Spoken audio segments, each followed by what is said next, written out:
എല്ലാവർക്കും നമസ്കാരം. നമ്മൾ ഇന്ന് കാണാൻ പോകുന്ന കഥ 2010 പുറത്തിറങ്ങിയ ഒരു അമേരിക്കൻ സീരീസാണ്. ഫ്രിഞ്ച് എന്നാണ് ഇതിൻ്റെ പേര്. കഥ തുടങ്ങുന്നത് തന്നെ ഓട്ടിസം സ്പെക്ട്രം ഡിസോർഡർ ബാധിച്ച മിലോ സ്റ്റാൻവാണിനെ കാണിച്ചുകൊണ്ടാണ്. ന്യൂജേഴ്സിയിലെ ഒരു സ്ട്രീറ്റിൽ നിൽക്കുകയാണ് അവൻ ചുറ്റുപാടുകളൊക്കെ നിരീക്ഷിക്കുന്നു. അവിടെ അടുത്തുള്ള ഒരു പൂക്കടയിലെ സ്ത്രീയെ അവൻ ശ്രദ്ധിക്കുന്നുണ്ട്. അവൻ എന്തൊക്കെയോ കണക്ക് കൂട്ടുന്നതായി ആംഗ്യം കാണിക്കുന്നു. റോഡിലെ ഒരു കുഴി, അവിടേക്ക് വരുന്ന ഒരു ബസ്, ഒരു സൈക്കിളുകാരൻ, ഇതെല്ലാം അവൻ്റെ ശ്രദ്ധയിൽപ്പെടുന്നു. അങ്ങനെ അവൻ്റെ കണക്കുകൂട്ടലുകളെല്ലാം കഴിഞ്ഞ് അവൻ ആ റോഡ് മുറിച്ച് കടന്ന് തന്ത്രപരമായി കുഴിയോട് ചേർന്നുള്ള ഒരു മെയിൽ ബോക്സിന് മുകളിൽ ഒരു പേന സ്ഥാപിക്കുന്നു. എന്നിട്ട് അവിടെ നിന്ന് കുറച്ച് ദൂരത്തേക്ക് മാറിയെന്ന് അവൻ കാര്യങ്ങൾ നോക്കുകയാണ്. അപ്പോൾ അതുവഴി വന്ന ഒരു ടാക്സി ആ കുഴിയിൽ വീഴുകയും ആ കുഴിയിൽ നിന്ന് വെള്ളം തെറിച്ച് പേന താഴെ വീഴുകയും ചെയ്യുന്നു. പേന തറയിൽ വീഴുന്നത് കണ്ട് ആ ഫുട്പാത്തിലിരുന്ന പ്രായമായൊരു മനുഷ്യൻ അതെടുക്കാനായിട്ട് നടന്നു. അപ്പോൾ സ്പീഡിൽ വരികയായിരുന്ന ആ സൈക്കിളുകാരൻ ആ പ്രായമായ ആളെ ഇടിക്കുന്നു. സൈക്കിളുകാരൻ മറിഞ്ഞ് ഫ്രൂട്ട് സ്റ്റാളിലേക്ക് വീഴുന്നു. ഈ സംഭവങ്ങളൊക്കെ കണ്ടുകൊണ്ട് വരുന്ന ബസ് ഡ്രൈവറുടെ ശ്രദ്ധ അങ്ങോട്ടേക്ക് പോകുന്നു. അയാൾ ആ ചുമന്ന സിഗ്നൽ കാണുന്നില്ല. അങ്ങനെ ആ ബസ് റോഡ് മുറിച്ച് കിടന്ന ഒരു പെണ്ണിനെ ഇടിക്കുന്നു. അവൾ അവിടെ വെച്ച് തന്നെ മരണപ്പെടുന്നു. മിലോ തൻ്റെ പദ്ധതികളെല്ലാം നടന്നു വന്ന സംതൃപ്തിയിൽ നടന്നു പോകുന്നു. പിന്നീട് നമ്മൾ കാണുന്നത് FBI ഓഫീസാണ്. ഇവളാണ് special agent Olivia Dunham. Paranormal പ്രതിഭാസങ്ങളിൽ എക്സ്പീരിയൻസ് നേടിയ ഹോംലാൻഡ് സെക്യൂരിറ്റിയുടെ ഫ്രിഞ്ച് ഡിവിഷനിലാണ് അവൾ ജോലി ചെയ്യുന്നത്. തലയ്ക്ക് പരിക്കേറ്റതിനാൽ ഒലിവിയ നീണ്ട ഇടവേളയ്ക്ക് ശേഷമാണ് ജോലിയിലേക്ക് തിരിച്ചെത്തിയത്. ഫ്രിഞ്ച് ആസ്ഥാനത്ത് പ്രവേശിച്ച ഉടൻ തന്നെ ടീമിൻ്റെ സൂപ്പർവൈസറായ ചാർലി എന്ന സഹ ഓഫീസർ അവളെ സ്വാഗതം ചെയ്തു. ഇതിനിടയിൽ ഏജൻസി മേധാവിയായ വാൾട്ടർ ഒലിവിയയുടെ മടങ്ങിവരവിനെക്കുറിച്ച് ലാബ് അസിസ്റ്റന്റുമാരിൽ ഒരാളായ ഫിലിപ്പിനോട് സംസാരിക്കുന്നുണ്ട്. ഇവിടെ ഓഫീസിനുള്ളിലെ ഒലിവിയ യഥാർത്ഥമായ ഒലിവിയ അല്ലെന്നും ഏജൻസിയിൽ അവളുടെ സ്ഥാനം നിറവേറ്റുന്നതിനായി സൃഷ്ടിച്ച വ്യാജമാണെന്നും വെളിപ്പെടുത്തുന്നു. പ്രപഞ്ചത്തിൽ വ്യാജ ഒലിവിയെ നിലനിർത്തുന്നതിനും യഥാർത്ഥ ഒലിവിയയുടെ ഓർമ്മകൾ അവളിലേക്ക് ഇംപ്ലാന്റ് ചെയ്യുന്നതിനുമുള്ള വാൾട്ടറിൻ്റെ പ്രചോദനം ബ്രോയിൽസ് മനസ്സിലാക്കുന്നു. അതിനുശേഷം ഈ ആഴ്ചയിൽ 2 തവണ സംഭവിച്ചതായി അദ്ദേഹം അവകാശപ്പെടുന്ന യാദൃശ്ചികമായി തോന്നുന്ന ബസ് അപകടത്തെക്കുറിച്ച് ചാർലി ടീമിനെ അറിയിക്കുന്നു. ഓരോ കേസിലും ഇര മരിച്ചിട്ടുണ്ട്. സൈറ്റ് അന്വേഷണത്തിന് പോകുന്നതിന് മുന്നേ അദ്ദേഹം തൻ്റെ ജോലിക്കാരോട് ജാഗ്രത പാലിക്കാൻ ആവശ്യപ്പെടുന്നു. അല്പസമയത്തിന് ശേഷം FBI സംഘം അപകട സ്ഥലത്ത് എത്തുകയും എന്തെങ്കിലും സൂചന ലഭിക്കാൻ വേണ്ടി അവർ പലരും പല വഴിയിലേക്ക് പോകുന്നു. അന്വേഷണം നയിക്കുന്നത് മറ്റൊരു FBI ഏജന്റായ ലിങ്കൺ ലീ ആണ്. ചാർലി ആ ഡെഡ് ബോഡി പരിശോധിക്കുന്നു. അവളുടെ വിരലടയാളത്തിൽ നിന്നും മരിച്ചത് ജൂലിയൻ ഫോസ്റ്റർ എന്ന പേരുള്ള ഒരു പെൺകുട്ടിയാണെന്ന് മനസ്സിലായി. ബസ് ഡ്രൈവറെ ഒലിവിയ ചോദ്യം ചെയ്തതിൽ നിന്നും കാര്യമായൊന്നും കിട്ടുന്നില്ല. ഒരു തരത്തിലുള്ള നെഗറ്റീവ് റിമാർക്കുമുള്ള ഡ്രൈവർ ആയിരുന്നില്ല അത്. അയാൾ ഇതുവരെ ഒരു മൃഗത്തെയോ പക്ഷിയെ പോലും വണ്ടി തട്ടിയിട്ടില്ല. എന്തെങ്കിലും ഒരു സൂചന കിട്ടുമോ എന്നറിയാൻ വേണ്ടി ലീ അവിടെ എല്ലാം പരിശോധിക്കുന്നു. പക്ഷെ ഒന്നും കണ്ടെത്താനായില്ല. അപ്പോഴാണ് അവൻ്റെ ശ്രദ്ധ ആ ബോൾ പോയിന്റ് പേനയിലേക്ക് പോകുന്നത്. ദൃക്സാക്ഷികളെ ചോദ്യം ചെയ്തതിൽ നിന്ന് ഒരു കാര്യം അവർക്ക് മനസ്സിലായി. സംഭവ സമയത്ത് ആ പ്രായമായ ആൾ പേന എടുക്കാൻ കുനിഞ്ഞിരിക്കുകയായിരുന്നു. അതേസമയം ആ സൈക്കിളുകാരൻ അയാളെ ഇടിച്ച് ആ ഫ്രൂട്ട് സ്റ്റാളിൻ്റെ മുകളിലേക്ക് വീഴുന്നു. ആ അപകടം ആരും കണ്ടിട്ടില്ല. എല്ലാവരും ആ സംഭവത്തിൻ്റെ ശ്രദ്ധയിലായിരുന്നു. അങ്ങനെ അവർ ഓഫീസിലേക്ക് എത്തി ഏജന്റ് ലീയും ചാർലിയും 2 ദിവസങ്ങളായി നടന്ന ബസ് അപകടങ്ങൾ തമ്മിലുള്ള ബന്ധം കണ്ടെത്താൻ ശ്രമിക്കുന്നു. ആദ്യത്തെ അപകടത്തിൻ്റെ ഫോട്ടോയിൽ ഏജന്റ് ലീ അതേ ബോൾ പോയിന്റ് പേന കാണുന്നു.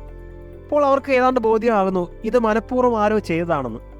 ഈ പേനയ്ക്ക് ഈ കൊലപാതകങ്ങളുമായി എന്തോ ബന്ധമുണ്ടെന്ന് അവർക്ക് മനസ്സിലായി. ഇതിനെ തുടർന്ന് അവർ ഫ്രഞ്ച് ഡിവിഷനിലെ ഗണിതശാസ്ത്രജ്ഞനായ ആസ്ട്രിഡുമായി സംസാരിക്കാൻ പോയി.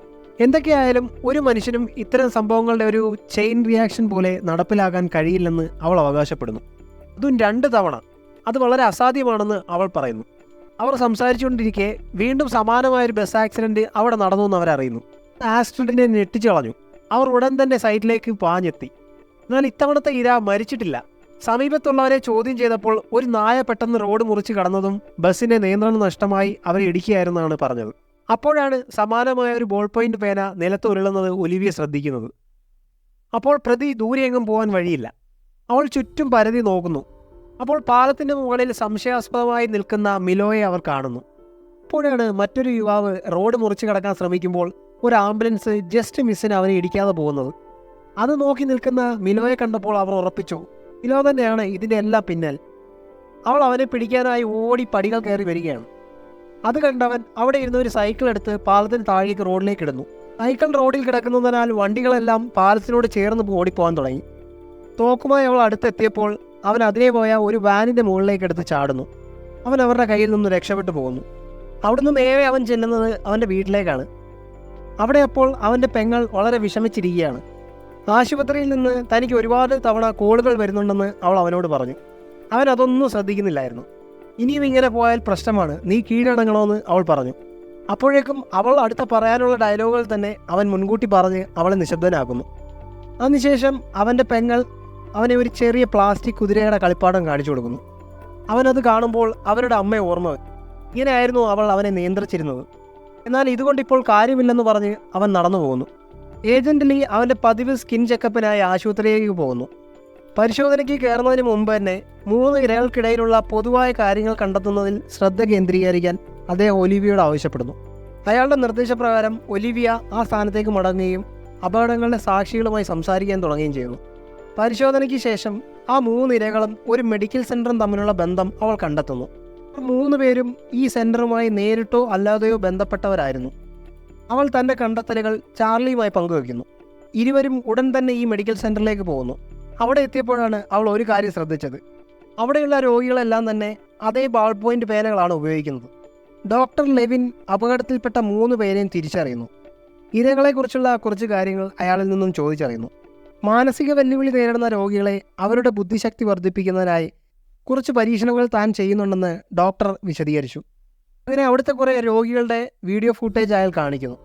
ആ വീഡിയോയിൽ മിലോയെ കാണുന്നു. മിലോയെപ്പറ്റി ഒലിവിയ കൂടുതൽ ചോദിച്ചറിഞ്ഞു. മിലോയും അയാളുടെ രോഗികളിൽ ഒരാളാണ്.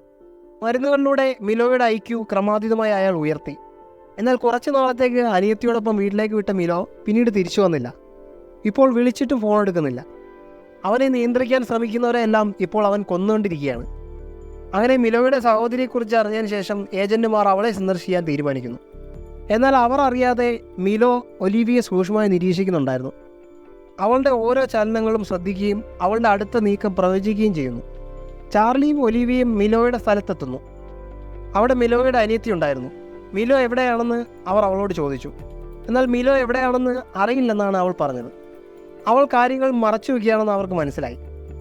അവൻ ചെയ്ത കുറ്റകൃത്യങ്ങളെക്കുറിച്ചും അവനെ സ്വതന്ത്രനാക്കി വിട്ടാലുണ്ടാകുന്ന അപകടത്തെക്കുറിച്ചും അവളോട് പറഞ്ഞു. മിലോയുടെ അപകടാവസ്ഥ അവൾക്ക് ബോധ്യമായി. അങ്ങനെ മിലോയെക്കുറിച്ച് കൂടുതൽ കാര്യങ്ങൾ അവൾ സംസാരിക്കാൻ തുടങ്ങി. നിരവധി സംഭവങ്ങളുടെ ഫലങ്ങൾ ചെറിയ സമയം കൊണ്ട് തന്നെ പ്രവചിക്കാൻ മിലോയ്ക്ക് കഴിയുമെന്ന് അവൾ പറഞ്ഞു.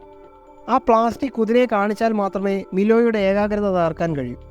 അങ്ങനെ മിലോ മറ്റുള്ളവർക്കെല്ലാം ഭീഷണിയാണെന്ന് മനസ്സിലാക്കിയ അവൾ മിലോ താമസിക്കുന്ന ഹോട്ടലിൻ്റെ അഡ്രസ്സ് കൊടുക്കുന്നു. അങ്ങനെ ഒലിവിയും ചാർലിയും മിലോയെ എങ്ങനെ പിടിക്കാമെന്നതിനുള്ള ചർച്ചകൾ നടത്തുന്നു. പക്ഷേ എന്തൊക്കെ പ്ലാൻ ചെയ്താലും അതെല്ലാം അവന് മനസ്സിലാവുമെന്ന് അവർക്കറിയാം. അവരുടെ എല്ലാ നീക്കവും അവന് പ്രവചിക്കാൻ കഴിയും. അങ്ങനെ പ്രത്യേകിച്ച് പ്ലാനും ബാക്കപ്പും ഒന്നും ഇല്ലാതെ നേരെ ഹോട്ടലിലേക്ക് ചെല്ലാൻ അവർ പ്ലാൻ ചെയ്യുന്നു. എന്നാൽ അതേസമയം മിലോ തൻ്റെ ഹോട്ടൽ മുറിയിൽ ജനലിലൂടെ താഴേക്ക് നോക്കി നിൽക്കുകയാണ്. അടുത്ത കുറച്ച് മിനിറ്റുകളിൽ സംഭവിക്കാൻ പോകുന്ന കാര്യങ്ങൾ അവൻ മനസ്സിൽ കണ്ടുകൊണ്ടിരിക്കുകയാണ്. ഒലിവിയയും ചാർലിയും ഉടൻ തന്നെ എത്തുമെന്നും അവർ തന്നെ പിന്തുടരുമെന്നും തൻ്റെ കഴിവുകൊണ്ട് അവൻ പ്രവചിക്കുന്നു. ഒലിവിയെ ഒരു കൺസ്ട്രക്ഷൻ സൈറ്റിലേക്ക് ഓടിച്ച് കയറ്റാമെന്നും അവിടെ ഓക്സിജൻ കുറവുള്ള ഒരു ഏരിയയിലേക്ക് എത്തിച്ചിട്ട് സിമൻറ്റ് ഇഷ്ടികകൾ അൺലോഡ് ചെയ്യുന്ന ഒരു ഏരിയയിൽ എത്തിക്കാമെന്നും അവിടെ വെച്ച് അവളെ കൊല്ലാമെന്നും അവൻ പ്ലാൻ ചെയ്യുന്നു. അങ്ങനെ അവൻ പ്രവചിച്ചതുപോലെ ഏജന്റുമാർ അവിടെ എത്തുന്നു. അവർ മിലോയെ കണ്ടെത്തുന്നതും അവൻ ഇറങ്ങി ഓടുന്നു. അവർ മിലോയെ പിന്തുടരുന്നു. അവൻ ഓടി ആ കൺസ്ട്രക്ഷൻ സൈറ്റിലേക്ക് കയറുന്നു. അവിടെ എയർ വളരെ കുറവാണെന്നുള്ള മുന്നറിയിപ്പുള്ള ബോർഡുകളൊക്കെ വെച്ചിട്ടുണ്ട്. അതൊന്നും ശ്രദ്ധിക്കാതെ ഒലിവിയ അവൻ്റെ പുറകെ പായുന്നു. അവൻ്റെ പ്ലാനിൽ അവിടെ എത്തുമ്പോൾ ഒലിവിയ ആ റെസ്പിറേറ്റർ ധരിക്കാൻ നിൽക്കുമെന്ന് അവൻ വിചാരിച്ചു. എന്നാൽ ഒലിവിയ ആ ബോർഡൊന്നും ശ്രദ്ധിക്കാതെ അവൻ്റെ പുറകെ ഓടിയതാണ്. ഇത് യഥാർത്ഥത്തിൽ മിലോയുടെ കണക്കൂട്ടലെല്ലാം തെറ്റിക്കുന്നു. അങ്ങനെ അവൾ ആ ഇഷ്ടിക കൂമ്പാരത്തിൻ്റെ അടിയിൽ നിന്നും രക്ഷപ്പെടുന്നു. ആ സമയത്ത് അവിടെ സ്റ്റക്കായി പോയ മിലോയെ അവൾ പിടികൂടുന്നു. എന്നാൽ അവിടെ ഓക്സിജൻ്റെ അളവ് കുറവായതിനാൽ ഒലിവിയയ്ക്ക് ശ്വാസം മുട്ടുന്നു. പക്ഷേ ഭാഗ്യവശാൽ ചാർലി കൃത്യസമയത്ത് തന്നെ എത്തിച്ചേരുകയും ശ്വസിക്കാനുള്ള ഉപകരണം അവൾക്ക് കൊടുക്കുകയും ചെയ്യുന്നു. ഈ സംഭവങ്ങൾക്ക് ശേഷം ചാർലി ഒലിവിയോട് ചോദിക്കുന്നുണ്ട്, എന്തുകൊണ്ടാണ് റെസ്പിറേറ്റർ മാസ്ക് ഇടാതെ ഓടിയത്? ആ മുന്നറിയിപ്പ് സൈൻ ഞാൻ ശ്രദ്ധിച്ചില്ലെന്നാണ് അവൾ മറുപടി പറഞ്ഞത്. പിന്നീട് ഒലിവിയ മിലോയുടെ പെങ്ങളെ ആശുപത്രിയിലേക്ക് കൊണ്ടുവരുന്നു. അവിടെ മിലോ ഒരു സൂപ്പർ കമ്പ്യൂട്ടറുമായി ഇടപഴകുന്നത് കാണുന്നു. ഡോക്ടർ പറയുന്നതനുസരിച്ച് IQ വർദ്ധിപ്പിക്കുന്ന മരുന്ന് മിലോയുടെ തലച്ചോറിൽ വളരെ കാലമായി ഉണ്ടായിരുന്നു. അതിനാൽ അവർക്ക് വിപരീത പ്രക്രിയ നടത്താൻ കഴിയുന്നില്ല. ഇപ്പോൾ അവൻ്റെ ചിന്തകൾ യന്ത്രങ്ങൾക്ക് മാത്രമേ ഗ്രഹിക്കാൻ കഴിയൂ. അവൻ്റെ മനസ്സ് വളരെ പുരോഗമിച്ചിരിക്കുന്നു. ഇത് കേട്ട് ദുഃഖിതയായ അവൻ്റെ പെങ്ങൾ മുറിക്കുള്ളിൽ പോയി ആ പ്ലാസ്റ്റിക് കുതിരയെടുത്ത് അവൻ്റെ മുന്നിൽ വെച്ചിട്ട് അവൾ പോയി. അതേസമയം വൈകുന്നേരം ഒലിവിയ വീട്ടിലിരിക്കുമ്പോൾ മറ്റൊരു പ്രപഞ്ചത്തിൽ നിന്നുള്ള തൻ്റെ കാമുകനായ പീറ്ററിൻ്റെ പ്രസൻസ് അവൾക്ക് അനുഭവിക്കുന്നു. അവൾ ഈ പ്രപഞ്ചത്തിൽപ്പെട്ടവളല്ലെന്ന് അവൻ അവളോട് പറയുന്നു. അവൻ്റെ അവകാശവാദത്തെ പിന്തുണയ്ക്കുവാനായി ഈ പ്രപഞ്ചത്തെക്കുറിച്ചുള്ള അവളുടെ അറിവില്ലായ്മ എങ്ങനെ നേരത്തെ അവളുടെ ജീവൻ രക്ഷിച്ചുവെന്ന് അവൻ അവളെ ഓർമ്മിപ്പിക്കുന്നു. മുന്നറിയിപ്പ് അടയാളങ്ങൾ തിരിച്ചറിഞ്ഞ് അവൾ അവിടെ നിന്നിരുന്നെങ്കിൽ അവൾ മരിക്കുമായിരുന്നു. അവളുടെ എല്ലാ ഓർമ്മകളും തിരിച്ചു കൊണ്ടുവരാൻ ശ്രമിക്കണമെന്ന് പറഞ്ഞ് പീറ്റർ അപ്രത്യക്ഷമാവുന്നു. കഥയുടെ അഭിപ്രായം കമൻറ്റ് ചെയ്യുക. വീഡിയോ ഇഷ്ടമായെങ്കിൽ ലൈക്ക് ചെയ്യുക. ചാനൽ സബ്സ്ക്രൈബ് ചെയ്ത് പ്രോത്സാഹിപ്പിക്കുക.